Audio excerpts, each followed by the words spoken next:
விராலிமலை மற்றும் கரூர் சட்டமன்ற தொகுதிகளுக்கு இடைத்தேர்தல் அறிவிக்க விதிக்கப்பட்ட தடையை நீக்க கோரி முன்னாள் எம்எல்ஏக்கள் சி விஜயபாஸ்கர், எம்.ஆர். விஜயபாஸ்கர் ஆகியோர் சென்னை உயர்நீதிமன்றத்தில் மனு தாக்கல் செய்துள்ளனர்.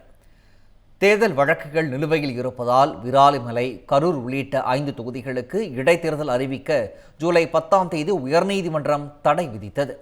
இந்த தடையை நீக்க கோரி விராலிமலை மற்றும் கரூர் தொகுதிகளில் எம்எல்ஏ பதவியை ராஜினாமா செய்த சி விஜயபாஸ்கர், எம்.ஆர். விஜயபாஸ்கர் ஆகியோர் சென்னை உயர்நீதிமன்றத்தில் மனு தாக்கல் செய்துள்ளனர்.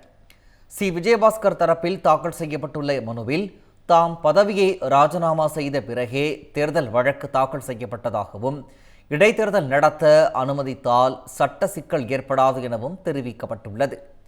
எம்.ஆர். விஜயபாஸ்கர் தரப்பில் தேர்தல் வழக்கு நிலுவையில் இருப்பதால் மக்கள் பிரதிநிதி இல்லாமல் தொகுதி மக்கள் பாதிக்கப்படக்கூடாது என்றும், இடைத்தேர்தலுக்கான தடையை நீக்க வேண்டும் எனவும் கோரிக்கை வைக்கப்பட்டுள்ளது.